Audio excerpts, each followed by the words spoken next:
नमस्कारम। आप सभी को मेरा सादर प्रणाम। अपरोक्षानुभूति के इस अलौकिक यात्रा में आचार्य शंकर ने 11वें श्लोक में विचार का महत्व बताया है। इस श्लोक में आचार्य लिखते हैं कि नोत्पद्यते विना ज्ञानम विचारेण अन्य साधनैः यथा पदार्थ भानम ही प्रकाशेन विना क्वचित। आइए हमेशा की तरह सबसे पहले इस श्लोक में आए कठिन शब्दों को समझने का प्रयास करते हैं। विचारेण विना अर्थात विचार के बिना।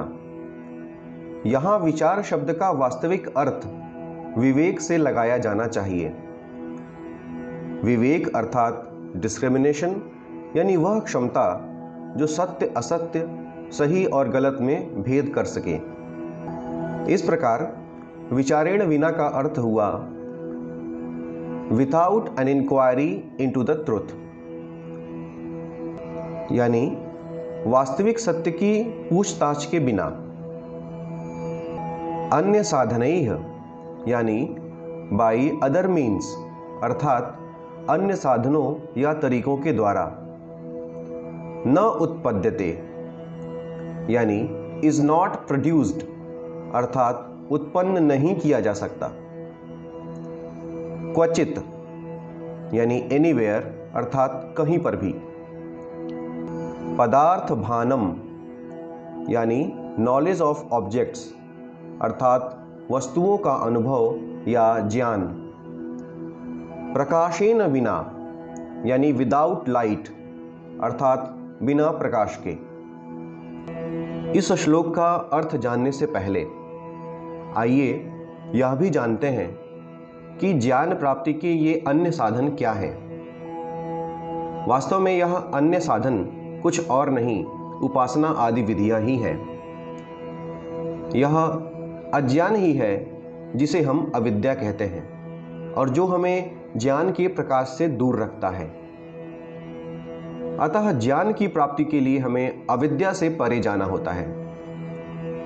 और जब तक हम कर्म या उपासना आदि में लिप्त रहते हैं तब तक हम इनके प्रभाव में भी रहते हैं।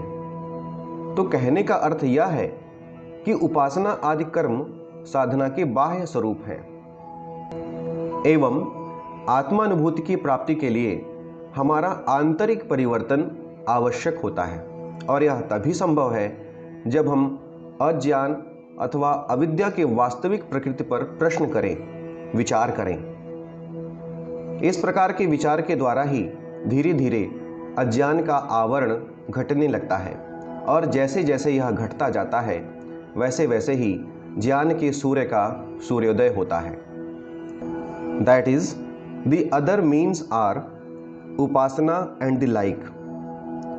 इट इज इग्नोरेंस और अविद्या which has withheld the light of knowledge from us. To get at knowledge, therefore, we have to remove this avidya. But so long as we are engaged in karma or upasana, we remain under its sway. It is only when we make an inquiry into the real nature of this avidya, that is gradually withdraws and at last vanishes, then alone knowledge shines. इस श्लोक में आए कठिन शब्दों को समझने के उपरांत आइए अब इस श्लोक का अर्थ जानते हैं। इस श्लोक का अर्थ है कि यथा पदार्थ भानम ही प्रकाशेन विना क्वचित अर्थात बिना प्रकाश के कहीं पर भी रखी हुई वस्तुएं दिखाई नहीं देती और न ही उनका अनुभव होता है। नोत्पद्यते विना ज्ञानम विचारेण अन्य साधनैः। ठीक उसी प्रकार से बिना विचार अथवा विवेक शक्ति के अन्य साधनों के द्वारा ज्ञान की प्राप्ति नहीं हो सकती। Knowledge is not brought about by any other means than विचार, that is power of discrimination. Just as an object is nowhere perceived without the help of light.